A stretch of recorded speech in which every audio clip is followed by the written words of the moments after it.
Good morning, folks. Welcome to another edition of Ferrum Wrestling 411. I'm your host, Gary Holden. With me today is head wrestling coach Nate Yetzer and assistant coach Brandon Bradley. Fellas, welcome back. I understand you guys made the trip out to Iowa for the national championships. Yep. Talk a little bit about how that whole experience went for you guys and for Logan Meister, a 141-pounder. Well, I think it was a learning experience. I think he had wide eyes a little bit. First time out there, it's so important to go out there and be a part of that environment. Before you're. For most guys, before you're ready to place, before you're ready to be All-American. So I think it was good to get out there the first year and kind of see what it was all about. And awesome atmosphere. Cedar Rapids did an awesome job, and the arena was awesome. And for me, it was a learning experience because I had never been to Division III Nationals. Right. So it was a great learning experience for me. And neither one of you, well, actually, you've been to the Division III Nationals. He's been on the podium before. Or he's been on the elevated mat for the finals before himself. So he's a pro. But it was good for everybody, I think. And to kind of see where we are as a team and how far we need to go to get to, our goal is to win a national title. So obviously Wartburg's got a good handle on that right now. And but I do think a lot of teams are closing the gap on them. So on Wartburg. Okay. When I was coaching at Plymouth State, they had Wartburg was just coming on the scene. Augsburg was the big dog back then, and Wartburg had come on. I think maybe 2 years after I left, Wartburg came in and won their first national championship, and they've won 7, 8, 9, 10, something like that now. I think they're 10. Yeah, so pretty impressive. How did your former school do? Wisconsin, Whitewater. Whitewater. They finished second behind Wartburg. So I think it's starting to get wide open. I think teams from a few years ago that may have been top 10, top 15 are really starting to close that gap. And I think we can make a push for top 20, then top 10, and top 5 with the great environment we have here training.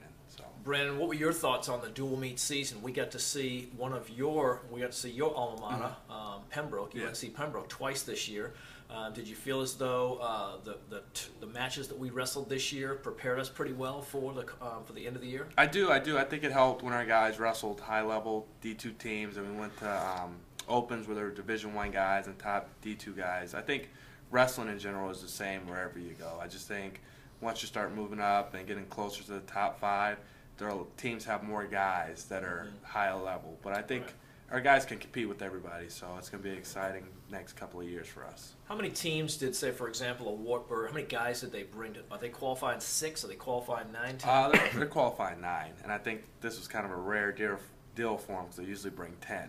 So that's what I'm saying. I think that gap is getting closer because first they qualified 9, then they didn't have a guy All-American. So teams can catch up. I think we can catch up. We just have to, get guys in the right weight, figure some pieces out, but I think we'll be a top 10 team here soon. Nate, did you have a lot of coaches talking a little bit about the parity of the regionals? Did some feel as though their region was stronger and they deserved to have more teams, more wrestlers coming out of that region? Everybody's arguing, and we were in the seedings meeting, there's a lot of people arguing, for our regional, and, we need to get rid of some teams because we had 20 teams.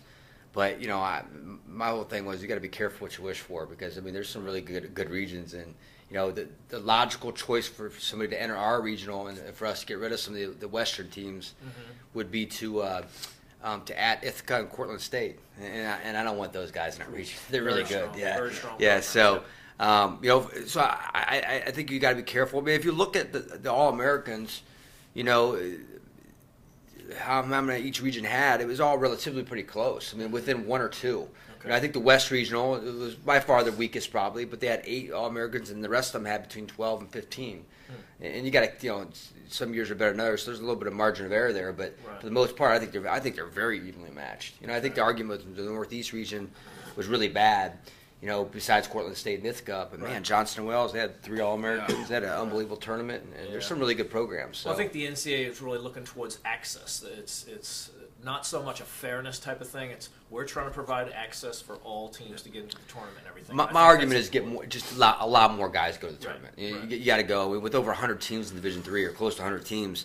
I don't know why you don't go 32-man bracket or at least 24. But they just added two or three more, I think, spots in each weight class. Right. So that's not going to happen. So it's at 180 wrestlers right now, Yeah. Right, 18 right. per weight class. There's 6 regionals, and the top 3 in every weight class go to the nationals. Right, right, yep. Okay. I know it used to be on a point system where it went by how your team did the last 3 years. Yeah, It was a historical relative formula. data was, yeah. But what it does is it just keeps letting the rich get richer, Right, the right, stronger exactly. get stronger, and the weaker teams don't have an opportunity to get in there because they're not having enough opportunity to get to the nationals and get the experience to get the quality points to help your conferences out. I mean, I was just shocked from right when the whistles blew the first round. I mean, it was very competitive. In Division I, there's some fluff. You know what I mean? There's some, because there's 32 guys and there's 80 programs in the country, and 32 guys make the nationals. So there's some fluff in there. Sure. Some guys that, I mean, I just remember competing, you know, for my last couple of years when I was seeded, you know, the first round or so was not that, I mean, guys weren't that good. You know what I mean? Squeak through the first round. Not even squeak. It was, you know, you knew you were going to win. You know, you knew Okay. you're kind of looking ahead a little bit. But, you know, in here, man, I tell you what, I was really shocked at the level of competition right out of the gate. Yeah. I mean, who that Nazar and Nazar Tchitsky. and kid from Wilkes are 2 national finalists, and they're a pigtail match. Yeah. Really? They're Yeah, a pigtail yeah. match. Wow. So it just goes that it's tooth and nails for the 18 guys in there. It was an unlucky draw for those 2 guys. Those like every other weight though. There was usually Yeah. a national finalist or the number 1 seed in the pigtail. Yeah. We'll talk a little bit about rough luck. Logan Meister draws in a pigtail, the number 1 seed, the guy that ends up winning the national championship. How did he go into that match? Did he go in it with a pretty good frame of mind? I think he went in a good Intensity, frame of yeah. mind. I think it would have just been a lot smoother if we had got another guy that had experienced things with him. So I think it was a lot for him to take on by himself, and then he had to turn right around and be the 6th match of the national tournament and have the number 1 guy. I think that's a lot for any junior or senior, let alone a true freshman. Sure. And he was there are 6 mats out there. Yeah, so he was on Right away. like Yep. walking Right in the away. door, ready to You wrestle. had a parade. So- You ran over there, took his stuff off, wrestled. That's so awesome. yeah, the kid he wrestled. I think, you know, if you look at all the weight classes, I think he was probably the 2nd or 3rd best kid at the tournament. The kid's really good. He's really not good. the kid that won the outstanding wrestler. That was the kid from UK. From the Oshkosh, Ukraine. yeah. I mean, he was that kid's a superstar. Best But kid. yeah. I mean, this kid's right up there. That kid was phenomenal. I mean, I was super impressed with that kid. What are your thoughts about the old way they used to do things when the Division III and Division II national champions got an automatic qualification into the Division I tournament? I mean, I think it's a cool experience, me being a lower division competitor coming through my experience, that you get that opportunity to wrestle the upper division. Obviously, you have to earn it, so it's not like they're just giving spots away. The best guy for the last 2 divisions they're capable of going there and competing and winning a match or getting on that podium, so I thought it was cool. And there was a couple of examples of it guys that did fairly well. Yes. You had some kids coming out of Montclair State, Carl Monaco. I know he did really well, made it to the Division I finals. And you had the kid from Pitt Johnstown. Yeah, heavyweight. Hasselrig.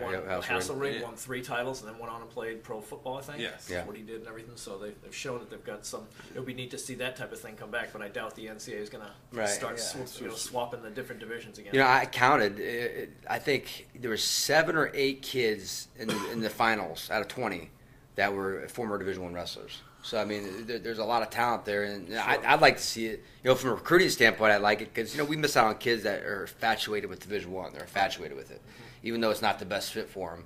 You know, it's I guess that maybe the ego thing. They're going to Division I. They want to say they're on scholarship. Yeah. I mean, this gives us the opportunity to be like, all right, yeah, well, you got to earn it, but you can wrestle in Division I nationals. I mean, from a recruiting standpoint, I like it, but I think it's just another 2 weeks of training, another 2 weeks of season.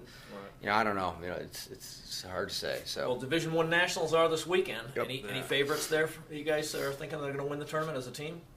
Penn State, that's Penn my State. opinion. Yeah. Ed Ruth, David Taylor, pretty much those are locks. Too many points. They can score too many points. I mean, they're 40 points ahead of every team right now. Yeah. They've got a possibility of probably having about 5 or 6 finalists this year. Yeah. I don't think it's going to happen. I think there's a lot more parity this year. I think they'll get 2 finalists. To be honest with you, I'm not sure. We'll see though. It'll be fun to watch. Well, Edinburgh's. I think they're right in the mix. Virginia Tech. Yep. I mean, they're not going to win it, but I think they can. They got Devin Carter back at Virginia Tech now wrestling. Yep. They do. Yep. They're young though. I mean, they're going to have a hard time. Placing more than 2 guys, 3 guys. But Edinburgh's got 2 guys. I think seated in number 1 and number 2. So yeah. Well, Kevin Dressler's done a great job there. We're real excited about watching how his team does. Let's go back to Ferrum a little bit. Talk a little bit about how coming back from the Nationals now and having a guy there, how that feeds into year number 2, going into your second year as a varsity program. Does that jack the guys up, saying, "Hey, I could be there with him"? It excited me. Hopefully, it excited them. Just being in the stands watching the finals. It's you hate being there, just sitting there watching. But I got really excited. I was ready to get started. In fact, the airport on the way back, I'm writing down stuff we need to work on, and trying to get this regional training center launched, and just kind of putting some thought into what we need to do as a team to get better. And I know Brandon was probably thinking the same thing. He's used to being on the floor coaching 3 or 4 or 5 All-Americans, and he's up in their stands with me. So eating nachos. So, but I'm really excited. I can't, and I just know, the goals for this program are high, and I think we have 7 or 8 guys or 5 or 6 guys that, truly want that too, and that are willing to do the work for it. And the goal is trying to get all 10 on board. So. Sure. Well, it seemed like from this year that the guys, all the dual meets that I saw, the guys are excited about the program. They're excited about being here. They want to lift it to the next level and everything. And I know that your recruits, you're going to continue to bring more people in that will help make the program stronger. Brandon, do you see some guys coming in next year that might be able to help you guys right away? I do. I think we're, right now we're still hitting that recruiting trail hard, but I think there are a few kids that are really that can come in right away. So I think there are going to be maybe 3 to 4 new guys in the lineup next year of new freshmen that are really hungry, that really want to improve themselves. So I think if kids want to wrestle, I think this is a great place for them because we're going to be good. We're going to put the work in. We got 1 guy to nationals, so that's already out the way. Now it's going to be our number 2 guy, our number 3 guy, and that's what we push the guys. So it's still going to be that first kid to become an All-American. So I think it's going to be very competitive. What about transfers? Usually this time of year, kids are looking at possibility of going somewhere else. Do you guys feel as though you'll have a few kids that'll try to come into Ferrum next year from other schools? I do. I think we're, like I said, I think we're like the talk of the town right now. So I think freshmen are calling us. I think transfers are checking us out. It's just as the process goes, we'll just see where it shakes out come this fall. Okay, great. We're trying to get good kids too. We're not trying to, just because he's a transfer Division I kid possibly, we also want to make sure we get to find the right kid for the program. A kid that we know, a good fit. That's going to be a good fit for our team, and that Ferrum's a good fit for them. Sure. So, but I think, if it means only bringing in 25 guys this year versus 50 like we did last year, or maybe even 20 guys, I'm okay with that as long as those 20, they buy in and then they know what they're, I guess, getting themselves into, and it's going to be hard, but we're going to be really good. So, talk a little bit before we break.